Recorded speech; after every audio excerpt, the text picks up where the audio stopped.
E é tão bom localizar cada uma, porque é assim que a gente é igreja. A gente não é igreja de maneira abstrata, sou igreja, não. Eu sou igreja porque eu participo da comunidade tal, da comunidade tal, da comunidade tal. É ali que a gente é igreja do Senhor. As leituras de hoje, também a oração inicial da missa, elas trazem um tema que nos ajuda muito, que é o tema do templo e de sua purificação. Então, isso estava na primeira leitura, quando falou que foi dedicado novamente o altar, porque o altar tinha sido profanado, e no Evangelho nós temos esta experiência, que é a de Jesus expulsar os que estavam comercializando no templo. Então são duas maneiras de purificar o templo do Senhor.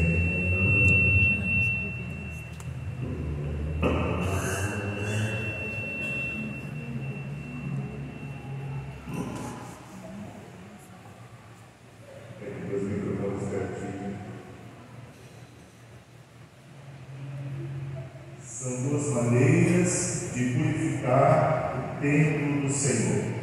Uma se fez uma grande celebração no tempo dos Macabeus, na primeira leitura.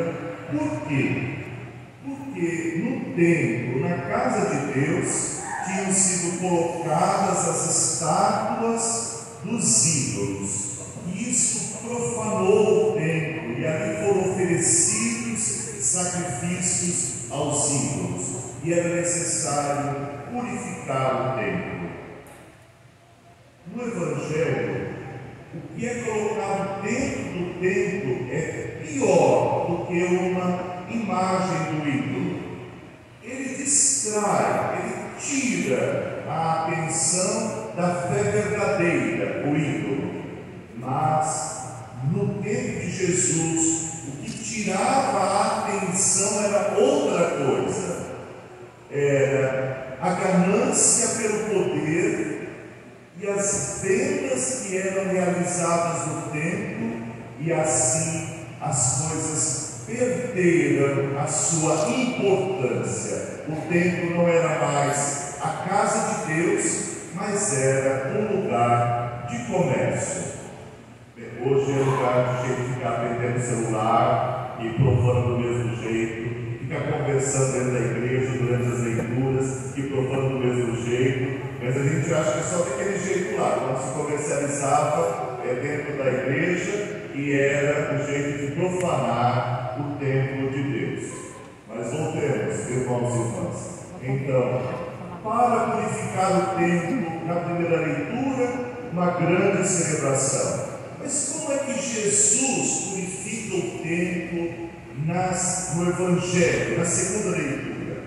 Jesus purifica o templo de dois modos, dizendo que é incompatível querer falar de Deus, utilizando-se de Deus para conquistar poder e riquezas. É esse comercializar com Deus, esse usar o lugar sagrado para fazer comércio, que é combatido por Jesus. Então diz o texto do Evangelho que Jesus começou a expulsar os vendedores do templo. Para dizer assim, não dá para a gente querer dizer que tem fé se a religião não coloca Deus em primeiro lugar em nossas vidas. Mas nós usamos a religião para fazer Deus realizar a nossa vontade. Como é que a gente aprende isso? Então diz o texto do Evangelho que Jesus não só expulsou os vendedores do templo, mas Jesus ensinava o povo todos os dias. E o povo ficava fascinado quando ouvia Jesus falar. Desse modo, queridos irmãos e irmãs, nossas vidas, elas recebem uma vida nova por dois caminhos muito concretos. Um do discernimento. O que é que em nossas vidas nos afasta de Deus? O que é que em nossas vidas não nos deixa ser homens e mulheres de Deus, gente de fé? Aí não tem uma receitinha. Cada um tem que dar uma olhada na própria vida. Então, é a minha preguiça de rezar, é a minha indiferença em ajudar as pessoas necessitadas. O que realmente está acontecendo? Olha, eu já vi várias pessoas saindo correndo de dentro da igreja. Certamente foram atender o celular. Essa é uma atitude que nunca deve acontecer dentro de nós. Porque se nós estamos na missa, é para missa. Não é para ficar esperando que alguém nos telefone e a gente saia correndo para atender o telefone. A gente veio por causa de Deus, ou a gente está aqui esperando que acabe? Irmãos e irmãs, viemos por causa de Deus. Então, a palavra dele precisa chegar até nós.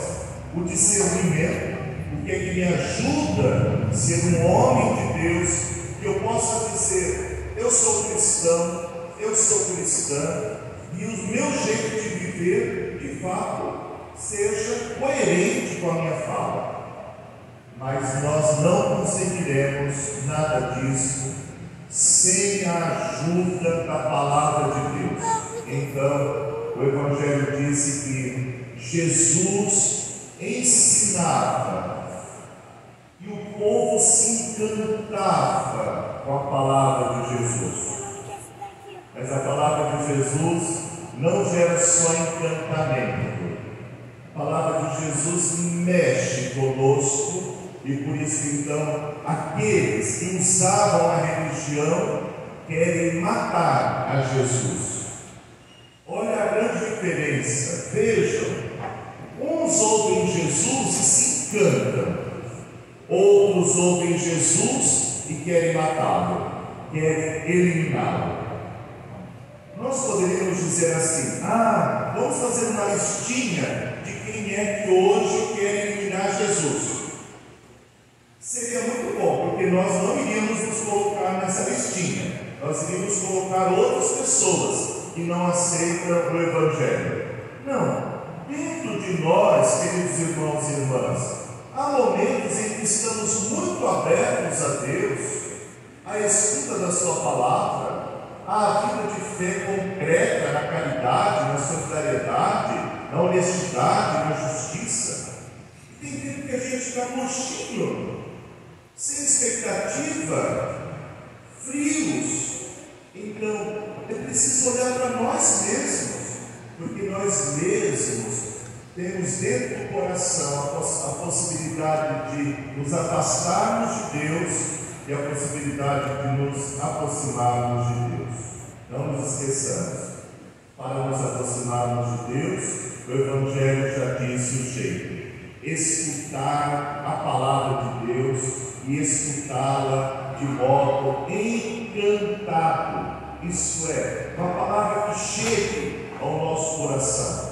Se a gente não se recorda mais como encantado, basta lembrar de quando a gente estava namorando e então estava encantado, né? Até tem um ditado que diz que o amor é cego. Não é verdade. O amor enxerga mais do que aqueles que não amam.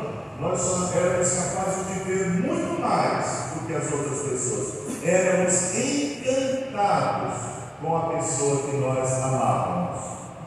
Talvez nos falte esse amor, um amor que nos venha de dentro, um amor afetivo, efetivo para com Deus. E distrair-se do caminho de Deus, queridos crismandos e crismandas. Nós temos muita coisa que no dia a dia pode nos afastar de Deus, mas a palavra de Deus será sempre aquela que irá aproximar. E eu gosto sempre de recordar aos adolescentes, porque vocês não gostam de livros. Talvez alguns gostem de livros. vocês gostam de aplicativos. Nós que fizemos 21 anos gostamos de livros, mas vocês gostam de aplicativos. Nós gostamos de uma Bíblia que tenha páginas e a gente vai virando, vai lendo. Mas se vocês gostam de aplicativos, então não precisam responder em voz alta. Mas vocês, queridos jovens e adolescentes, têm em seus celulares o aplicativo da Bíblia, para que ela esteja ao alcance da mão de vocês, em qualquer lugar onde vocês estiverem? Porque esse aplicativo existe, não tem somente os aplicativos dos jogos e de outras coisas. Tem o aplicativo da palavra, para que a palavra esteja ao alcance da mão e da mão passe para o nosso coração. Então, vocês agora, como nós conversávamos há pouco, vocês irão dizer que renunciam a tudo aquilo que escraviza, para que vocês sejam livres diante de Deus. Então, assim, vocês são capazes de ficar 1 hora longe de seus celulares? Já imaginaram quanto vocês poderiam conversar na sua casa durante 1 hora? Vocês são capazes de irem à mesa da refeição sem os seus celulares para conversar, não? Mas face a face com quem está perto, vocês são capazes, mas precisam pôr em prática o que vocês irão dizer daqui a pouco. Para viver na liberdade de filhos e filhas de Deus, vocês renunciam ao pecado. E vocês já sabem o que vão dizer aqui dentro da igreja, que vocês já me disseram, que vão dizer assim: sim, eu renuncio. Então, e quando vocês saírem da igreja, como é que vocês vão viver este sim, eu renuncio ao pecado, para ser uma pessoa livre, para ser filho livre, para ser uma filha livre? Então, para isto, porque não é uma tarefa fácil, vocês escolheram padrinhos que precisam saber o número dos seus celulares e dos WhatsApps de vocês. Sabe? Sabe todos os padrinhos? Precisa saber, porque precisa ter o mesmo caminho, e de repente eles possam se desviar, vocês se aproximarem, vocês chegarem. E por isso, então, daqui a pouco, quando acenderem as suas velas, vocês irão dizer: recebe a luz de Deus.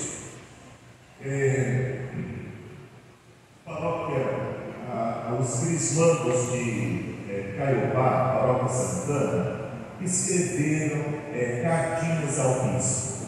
E uma crismanda escreveu assim, começou a agradecer aos pais, agradecer ao catequista, ao padre, ao bispo, e terminava dizendo assim: e eu agradeço aos meus padrinhos, porque aceitaram caminhar na fé comigo.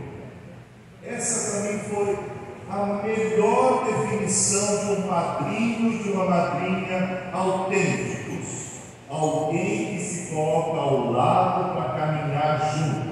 Ela não estava dizendo: obrigado porque vocês são perfeitos, obrigado porque vocês sabem tudo. Nada, não disse nada disso. Disse: obrigado porque aceitaram caminhar comigo.